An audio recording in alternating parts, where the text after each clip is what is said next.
오늘 시편은 예수님께서 많은 부분을 인용한 구절입니다. 왜 그랬을까 생각을 해보니 이 시편은 하나님을 기억해야 하는 기도이기 때문입니다.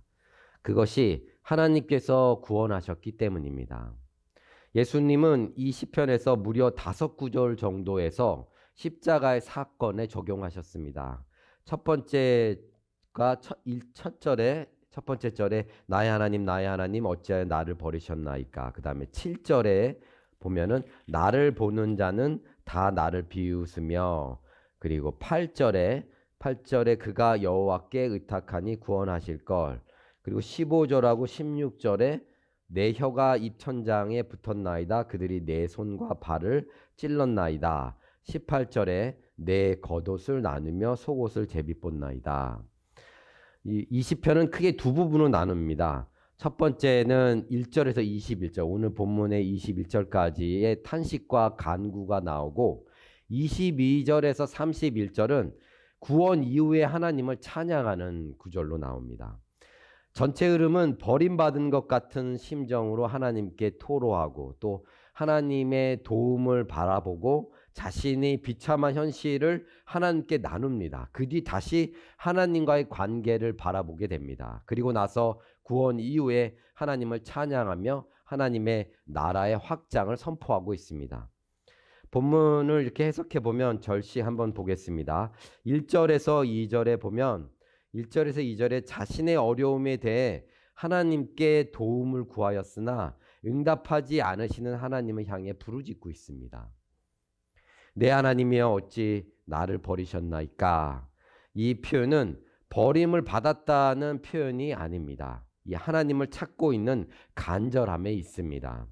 결론적으로 그를 버리셨으므로 하나님께로 멀리 있게 된 것이 아니라 자신이 간절하게 하나님께 다가가고 있다는 표현입니다.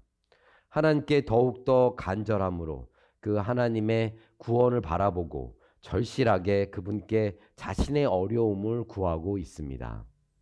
우리는 하나님을 찾는 간절한 마음이 있어야 합니다. 그리고 나서 3절하고 5절을 읽어봤을 때 다시 한번 읽어볼까요? 3절하고 5절. 이스라엘의 찬송 중에 계시는 주여, 주는 거룩하시니이다. 우리 조상들이 주께 의뢰하였으므로 그들을 건지셨나이다. 그들이 주께 부르짖어 구원을 얻고 주께 의뢰하여 수치를 당하지 아니하였나이다.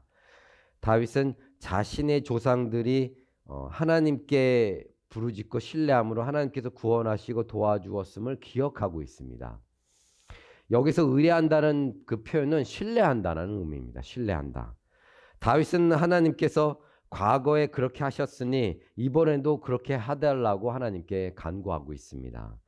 과거에 신실하신 하나님을 근거로 해서 은혜를 오늘 현재 지금 하나님께 구하고 있습니다. 여기서 다윗이 과거에 하나님을 알게 된 것은 구약의 토라, 구약 성경을 보고 안 것입니다. 그래서 성경책이 중요한 것입니다. 성경은 현재의 우리를 하나님과의 과거와 또 현재와 미래를 연결해서 믿음을 갖게 하게 합니다. 하나님께서 누구신지를 알게 합니다. 성경책은 하나님을 나타내는 책입니다. 하나님의 뜻이 무엇인지 말합니다. 또한 더 나아가서 성경책은 하나님이라고 믿어야 합니다. 여기에서 하나님과의 관계성이 쌓아가고 있는 신앙이라면 과거의 하나님과의 기억이 있어야 합니다. 시편에 보면 많은 부분에서 고난으로 인한 부르짖음과 하나님의 신실함을 기억함으로 그분을 신뢰하고 찬양하는 패턴입니다. 모세는 이스라엘의 백성에게 언제나 하나님을 기억하라 라고 말하고 있습니다. 내 하나님 여호와를 기억하라. 그가 내게 재물 얻을 능력을 주셨습니다. 어떤 좋은 것만을 기억하는 것이 아니라 또한 자기가 잘못한 것, 안 좋은 것도 기억을 해야 합니다. 이렇게 쓰였습니다. 기억하라. 광야에서 내 하나님 여호와를 경노하게 하던 일을 잊지 말라. 우리는 언제나 하나님께서 하신 일들을 기억하며 더욱 하나님을 신뢰함으로 나아가야 합니다. 기억이 있어야 하나님과의 관계성이 형성이 됩니다. 모르는 사람에게 도움을 구하러 가는 것이 아닙니다. 나를 잘 알고 나를 언제나 도와주시는 그분께 나아가야 합니다. 탄식이 하나님께서 나를 잊었다는 것이 아니라 오히려 하나님의 신실하심을 기억하는 역할을 합니다. 예전에 이렇게 하셨는데라는 기억으로 하나님을 더욱 신뢰함으로 나아가는 것입니다. 그래서 하나님의 믿음은 관계성입니다. 관계성. 친밀한 관계입니다. 믿음과 신뢰는 어느 한 시점에서 멈추어 있으면 안 됩니다. 계속 그것을 이끌고 나아가야 하며 더욱 커져야 합니다. 어떤 존재를 알아가는 가장 기본적인 방식은 함께한 시간을 기억하고 그 관계를 지속하는 것입니다. 상대방을 안다고 하면서 함께했던 시간과 경험과 함께 나누었던 기억이 없다면 그것은 진정으로 안다고 말하기가 어렵습니다. 관계는 기억 위에 세워지고 기억은 관계를 더욱 깊게 합니다. 하나님을 아는 것도 마찬가지입니다. 하나님을 안다는 것은 단순히 하나님에 대한 지식을 많이 갖는 것이 아니라 하나님과 함께 걸어온 그 시간을 기억하는 것에 있습니다. 하나님께서 과거에 어떻게 인도하셨는지, 어떻게 응답하셨는지, 어떻게 은혜를 베푸셨는지 우리는 기억하면서 하나님과 함께 해야 합니다. 그리고 그 기억 위에 현재도 하나님과 동행하며 또 앞으로도 하나님께서 이루실 것을 우리는 바라보는 것입니다. 그것이 신앙의 삶입니다. 이렇게 과거의 은혜를 기억하고 또 현재의 동행을 경험하면서 미래의 소망을 바라볼 때 하나님의 관계는 더욱더 깊어집니다. 하나님과의 관계는 하루아침에 이루어지지는 않습니다. 오랜 시간 하나님과의 동행하면서 또 비로소 나의 하나님이라는 고백이 삶 속에서 더욱 견고해지는 것입니다. 그런 우리가 되어야 합니다. 하나님을 아는 것은 과거의 은혜를 기억하며 또 현재에 동행하는 것을 경험하고 미래의 약속을 신뢰하는 것, 그것이 하나님과를 알아가는 삶이며 이것이 믿음입니다. 6절에 보니까 6절 한번 읽어볼까요? 6절에 나는 벌레요 사람이 아니라 사람이 비방거리요 백성의 조롱거리이다 이렇게 쓰였습니다. 이 구절 앞에는 사실 그러나라는 단어가 있습니다. 자신이 하나님께 낮에도 밤에도 부르짖으며 또한 동일하게 신뢰했는데 하나님께서 아무런 응답이 없자 자신이 벌레 같다고 느낀 것입니다. 하나님의 응답이 없자 자신이 벌레 같다. 자신이 아주 작고 연약하며 가치가 없는 존재 같다라고 생각합니다. 그 이유가 뭐지요? 그 이유가 하나님이 함께하고 있지 않다고 생각하고 있기 때문입니다. 우리는 하나님으로 인해 가치로운 존재라는 것을 알아야 합니다. 우리가 하나님의 형상으로 만들어졌다는 것으로 가치를 알고 무엇보다 하나님께서 우리를 구원하시기 위해 하나님의 독생자를 내주셨다는 것은 인간을 최고의 가치에 두신 것임을 알고 가치 있게 살아가야 합니다. 벌레처럼 사는 것이 아니라 하나님의 수준으로 우리가 나아가야 합니다. 그리고 나서 9절하고 10절 한번 다시 읽어볼까요? 9절하고 10절. 오직 주께서 나를 모태에서 나오게 하시고 내 어머니의 젖을 먹을 때에 의지하게 하셨나이다. 내가 날 때부터 주께 맡긴 바 되었고 모태에서 나올 때부터 주는 나의 하나님이 되셨나이다. 나를 멀리하지 마옵소서. 환난이 가까우나 도울 자 없나이다. 여기에서 이제는 자신이 하나님과의 관계에서 어떤 사람인지에 대해서 하나님께 구하고 있습니다. 주는 나의 하나님이십니다. 하나님이 되셨습니다. 라고 말합니다. 이 시편에서 눈여겨보아야 할 것은 시편 기자는 하나님을 나의 하나님, my God이라고 부르고 있습니다. 시편 22편에서 다윗은 고난 가운데서도 하나님을 내 하나님, 내 하나님이라고 부릅니다. 하나님께서 하나님께 버림받은 것 같은 상황에서도 하나님과의 관계를 놓지 않고 있습니다. 하나님 멀리 계신 것처럼 느낄지라도 여전히 나의 하나님이라고 고백하고 있습니다. 이것이 믿음입니다. 이것이 믿음입니다. 반대로 이스라엘의 첫 번째 왕 사울은 하나님과의 인격적인 관계가 깊지 않았습니다. 그래서 사무엘 15장에 보면 하나님께서 사울에게 아말렉을 완전히 진멸하라는 그 구절이 있습니다. 이것은 출애굽할 당시에 아말렉은 광야를 걷고 있는 이스라엘의 백성들 중에서 힘이 없고 뒤처진 그 약한 자들을 대상으로 공격했기 때문에 하나님께서는 악한 행동이라고 하며 그래서 하나님은 아말렉을 진멸하겠다고 말씀합니다. 그런데 사울은 하나님의 말씀에 순종하지 않았습니다. 좋은 양과 소를 남겨두고 아말렉 왕 아각을 살려두었습니다. 이것은 하나님을 높이는 것이 아니라 자신의 이득과 또 자신의 권력을 과시하기 위해서입니다. 그래서 그는 자기를 위해서 기념비를 세웁니다.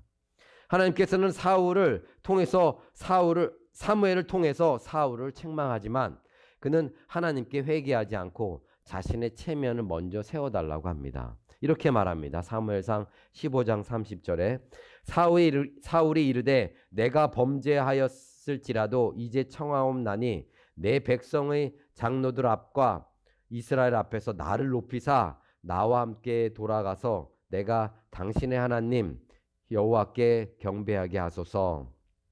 사울은 하나님을 나의 하나님이라고 안 하고 당신의 하나님이라고 말하고 있습니다.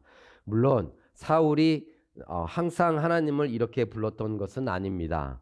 이 장면은 하나님과의 관계가 얼마나 멀어졌다는 것을 나타내고 있습니다. 잘못을 했어도 자신을 높여달라고 말합니다. 그러나 다윗은 다릅니다. 죄를 지었어도 또 고난을 당했어도 하나님께 버림받은 것처럼 느껴질 때도 다윗은 절대로 나의 하나님이라고 그 말씀을 절대로 놓치지 않고 있습니다. 신앙은 하나님에 대해 지적으로 많이 아는 것이 아니라 하나님을 나의 하나님이라고 부르짖는 것입니다. 그것이 하나님과 인격적인 관계가 있을 때 우리는 어떤 상황에서도 하나님께 나아가 탄식할 수 있고 또 하나님을 신뢰하며 끝까지 붙을 수 있는 힘이 됩니다. 그것이 믿음을 의미합니다. 우리는 그 하나님이 나의 하나님이 되도록 노력해야 합니다. 이것은 그냥 주어지지는 않습니다. 하나님께 적극적으로 기도하고 또 문제와 어려움 속에서도 그 하나님을 찾고 기쁨과 감사해서 하나님을 높이며 찬양하는 삶에서 나옵니다. 혼자 살아가는 것이 아니라 그 하나님과 함께 살아가는 삶입니다. 여러분은 언제나 나의 하나님으로 부르짖고 기도하고 찬양하기를 축원합니다. 아멘. 1절로 다시 돌아가서 내 하나님이여 어찌 나를 버리셨나이까 어찌 나를 멀리하여 돕지 아니하시오며 내 신음소리를 듣지 아니하시나이까. 놀랍게도 예수님께서 십자가에 그대로 인용을 하십니다. 마태복음 27장 46절에 이렇게 쓰였습니다. 제9시쯤에 예수께서 크게 소리질러 이르시되 엘리 엘리 라마 사막다니 하시니 이는 곧 나의 하나님 어찌하여 나를 버리셨나이까. 다른 시편에서도 비슷한 고백이 있습니다. 시편은 이렇게 쓰였습니다. 여호와여 어찌하여 멀리 서시며 어찌하여 환난 때에 숨으시나이까. 시편 38편에는 이렇게 쓰였습니다. 여호와여 어느 때까지니까 나를 영원히 잊으시나이까. 어느 때까지 주의 얼굴을 내게서 숨기시겠나이까. 시편 119편은 나를 아주 버리지 마옵소서라고 쓰였습니다. 자, 흥미로운 것은 비슷한 내용이지만 뉘앙스가 다릅니다. 오늘 나의 하나님 어찌하여 나를 버리셨나이까. 이것은 버린 뒤의 상태입니다. 버린 뒤의 상태. 다른 시편들은 버리지 마소서라고 하나님한테 간구하고 있지만 오늘 시편은 버려진 상태입니다. 이것은 예수 그리스도의 십자가, 주님께서 십자가에 달리셔서 죽으실 때는 하나님과 완전히 분리된 상태입니다. 다윗은 여기에서 하나님의 침묵으로 탄식을 하고 있습니다. 여러분은 하나님께 탄식을 하시는 적이 있으십니까? 슬픔과 고통으로 숨을 쉬는 것 같은 것입니다. 성경에서 이 탄식은 세상에 있지 않습니다. 이 탄식은 하나님 앞에 있는 것입니다. 이 탄식은 하나님께 드리는 솔직한 기도입니다. 하나님을 믿기에 하나님께 나아가 자신의 괴로움을 하나님께 부르짖는 것입니다. 깊은 고통과 쓰라림을 가지고 통곡하는 것입니다. 그 대표적인 사람이 누구지요? 성경에 한나입니다. 한나. 한나는 자신의 인생에서 슬픔이 있었습니다. 그녀는 하나님을 경외하고 하나님을 예배하는데 자신의 삶에서 자식이 없었습니다. 그때 당시에 문화적으로 이스라엘 사회에서 자녀를 낳지 못하면 매우 큰 슬픔이며 또한 수치라고 여겼습니다. 그리고 남편의 다른 부인 첩인 브린나의 끊임없는 조롱과 수치를 받고 살아가고 있었습니다. 그래서 한나는 하나님께 기도하러 나아갑니다. 사무엘상 1장 9절에서 11절, 이것은 같이 찾겠습니다. 사무엘상 1장 9절에서 11절. 사무엘상 1장 9절에서 11절.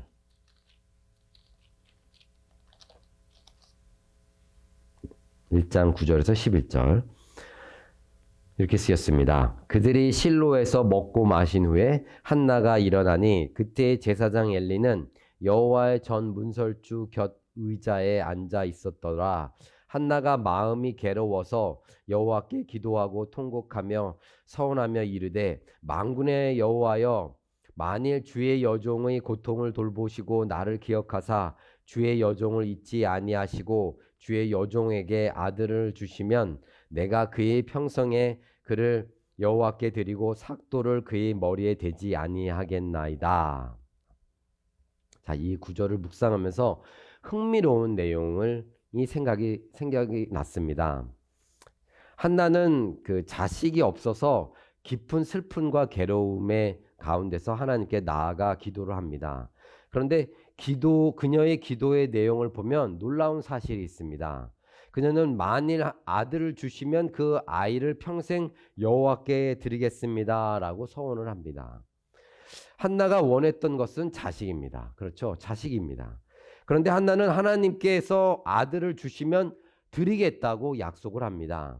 이것은 한나의 기도의 목적이 단순히 아들을 갖게 해달라는 기도가 아니라는 것입니다.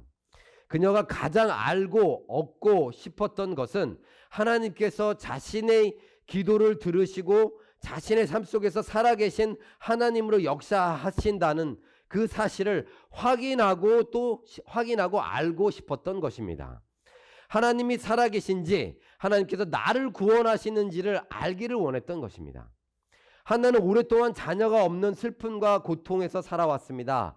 어쩌면 그녀의 마음속에 하나님이 정말로 살아계신지, 왜 나는 이렇게 살아가야 하는지, 왜 나의 기도를 들으시지 않으시는지, 과연 하나님은 계신지 라는 질문과 의문 속에서 하나님께 자신의 영혼을 쏟아붓는 것입니다. 자신의 삶에 하나님이 있는지 의문과 또 질문이 있게 된 것입니다. 이제는 자식에 대한 슬픔이 결국 하나님과의 관계성에 대한 질문과 슬픔으로 바뀐 것입니다. 이제는 자신에 대한 슬픔이 하나님께서 살아계십니까? 라는 질문으로 하나님께 소망을 두게 된 것입니다. 자신의 정체성에 대한 질문입니다. 자신의 인생의 본질적인 질문을 하고 있는 것입니다. 결국 그녀는 하나님께 서원을 합니다. 하나님이 나를 도우시는 분이신지, 진정으로 살아계신지에 대한 하나님과의 관계성에 대한 질문을 하고 있는 것입니다. 그렇게 오랫동안 기도하는 동안 엘리 제사장이 그 모습을 보고 술 취한 줄 알고 술을 끊으라고 말합니다. 그래서 한나는 자신의 마음을 이렇게 말합니다. 사무엘상 1장 15절에서 16절, 1장 15절에서 16절 이렇게 말합니다. 한나가 대답하여 이르되, 내 주여, 그렇지 아니하나이다. 나는, 주는 그 엘리 제사장을 말하는 것입니다. 나는 마음이 슬픈 여자라 포도주나 독주를 마신 것이 아니요 여호와 앞에 내 심정을 통한 것뿐이오니 당신의 여종을 악한 여자로 여기지 마옵소서. 내가 지금까지 말한 것은 나의 원통함과 격분됨이 많기 때문입니다 하는지라.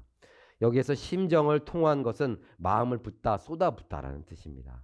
하나님께 자신의 마음을 모두 드러내는 것입니다. 그냥 단순한 마음의 감정이 아니라 자신의 영혼을 쏟아붓는, 여호와 하나님 앞에 쏟아붓는 것입니다. 자신의 존재 전체를 가지고 하나님께 나아가고 있는 것입니다. 그것이 어려움과 고통과 슬픔일 수도 있고, 그것이 하나님을 사랑하는 마음과 갈망함일 수도 있습니다. 우리는 하나님께 쏟아붓는 마음의 기도를 해야 합니다. 여러분은 언제 그런 쏟아붓는 마음의 기도를 하셨습니까? 그 기도는 우리의 문제에 대한 해결을 구하는 데서 나오지 않습니다. 이런 기도는 자신의 삶의 존재성에 대한 질문에서 나옵니다. 나는 누굽니까, 주님? 주님은 살아계십니까? 라는 질문으로 하나님께 나아가는 것입니다. 내 인생은 과연 무엇인가? 내 인생은 왜 이렇게 벌레 같은 것인가? 하나님은 살아계신가? 나는 무엇인가? 문제보다 더 큰 문제에 있는 것입니다. 나는 구원이 있는가? 하나님은 과연 살아계신가? 그 질문을 통해서 하나님을 만나고 해야 합니다. 하나님을 알아야 합니다. 하나님과 친밀한 관계를 갈망해야 합니다. 그것으로 하나님께 절실하게 자신의 영혼을 쏟아붓는 기도를 해야 합니다. 그럴 때 우리는 하나님께 이 문제를 해결해 주세요 하지 않습니다. 우리는 그때 하나님과 함께 하기를 원합니다 라고 기도를 합니다. 하나님께서 저희 삶에 언제나 동행하시옵소서. 주님이 언제나 제게 필요합니다. 주님께서 제게 이 인생을 살아가는, 주님께서는 저의 이 인생을 살아가는 목적입니다 라는 고백이 우리에게 있게 됩니다. 하나님을 기억하십시오. 그 하나님을 언제나 바라보십시오. 그것이 우리의 소망입니다. 나를 위해서 십자가에서 나의 하나님 어찌하여 나를 버리셨나이까, 이렇게 고백하신 그 하나님께, 그 주님을 더욱 알아가는 삶을 사시는 여러분들이 되기를 축원합니다. 아멘.